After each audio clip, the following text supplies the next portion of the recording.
You're live with BBC News. Let's bring you up to date on the two developing stories in Israel and the occupied West Bank. Firstly, that car ramming attack in Tel Aviv, where we know that 7 people have been injured, and the ongoing Israeli military occupation in Jenin in the occupied West Bank. The Israeli IDF say that they are nearing their goal, nearing their aims, but as you can see from live pictures, operations clearly still continue. There is a lot of smoke still rising in the air. We can speak now to Lynn Hastings. She is UN Resident and Humanitarian Coordinator in the occupied Palestinian territory, and she joins us now from Jerusalem. Thank you very much for speaking to BBC News.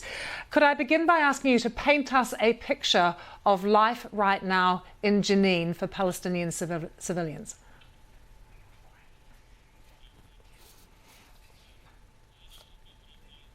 Oh, I'm afraid we've got a little bit of a problem there with your sound. Lynn, can you hear me? Because you were muted there. Yes, I can. Okay. I was just given we've got this ongoing operation. I know you're in regular contact with your team and people who are in Jenin.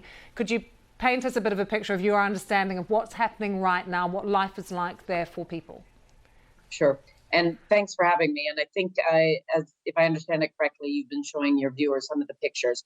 Certainly the pictures that I've been seeing and that our team who's there now have been reporting on is that things are very, very grim. There's been significant amount of damage. And of course, there have been 10 Palestinians killed in Jenin and now over 120 in Jenin, which, according to UN statistics, is the largest number of Palestinians injured in a single operation by the Israeli forces in the West Bank since 2005. In addition to those casualties, the infrastructure damage is very, very serious, to the extent and in particular because airstrikes and the ground offensive have resulted in not only the destructions of homes, but also the significant damage to both electricity and water systems. Now, this means that the majority of people in Jenin camp do not have access to electricity and drinking water right now, which I'm sure you and your viewers appreciate the seriousness of that. There are also issues emerging because the roads were dug up and destroyed. There are issues emerging in terms of mobility, even within the camp, not necessarily just in and out of the camp, which, if this operation continues, will mean a food shortage will be seen. And of course, access to medical aid will become more and more difficult. I just want to mention that UNRWA, which is the UN agency for Palestinian refugees and supports through social activities in the Jenin camp, they usually truck in water once a week to the camp, and so we'll be looking at that very closely as well. Lynn, can I just ask you, Israel says this operation is almost complete. If it does end in the next 24 hours or day, who then comes in, steps in and starts trying to fix things? Yes, and we're hopeful that that information is accurate, obviously, because the operation is the first thing that needs to stop. Now, in terms of who steps in, there's a multiplicity of partners, as there often are in these sorts of situations. The Palestinian Authority, according to the Oslo Accords, does have responsibility for this area that Jenin camp is located in, and they should be able to provide some assistance. In particular, the municipal workers who need to get back to work and restore the electricity and the water that I was just talking about, they will need to have access. They haven't been able to have access yet, and we will really be pressing to make sure that they're able to get in as soon as the operation finishes to restore those very important services. Then, of course, UN agencies, NGOs who are supported by member states through generous donations, we will support in any way we can in terms of meeting the needs that our team is up there right now assessing and determining what we need to provide them with assistance.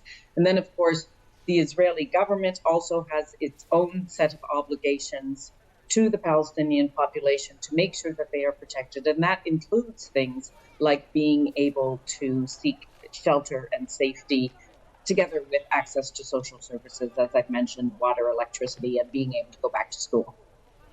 Israel also has an obligation as the occupying power to show restraint and apply proportional use of force, Lynn. Do you believe that they've done that? They say they're not targeting civilians, but in an area so densely packed and populated as Jenin, how is that possible? Yeah, so you're quite right. And I think I have spoken out, and a number of the other UN officials have spoken out about our serious concerns, but especially about the use of air assets in terms of firing upon a very, very densely populated location, such as the Jenin camp.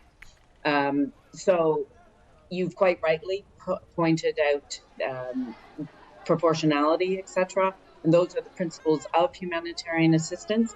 And Israel and all member states who are engaged in these sorts of operations have clear obligations, which they must abide by in terms of proportionality and protecting the civilian population and civilian installations. Lynn, thank you so much for joining us. I'm sorry we had to leave it there. I hope you can rejoin us another day. Thank you for joining us from Jerusalem.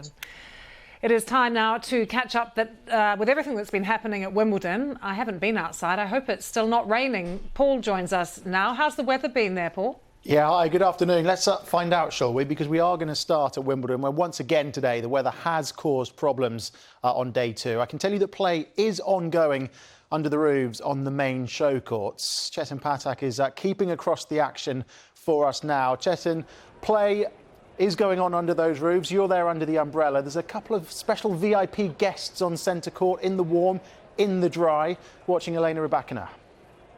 Yes, no standing around under umbrellas for them. Those special guests are, of course, the Princess of Wales, who, in all fairness, was right next to us on court 18, watching the British women's number one, Katie Boulter, before rain put a stop to play on these outside courts. But then she made her way into centre court.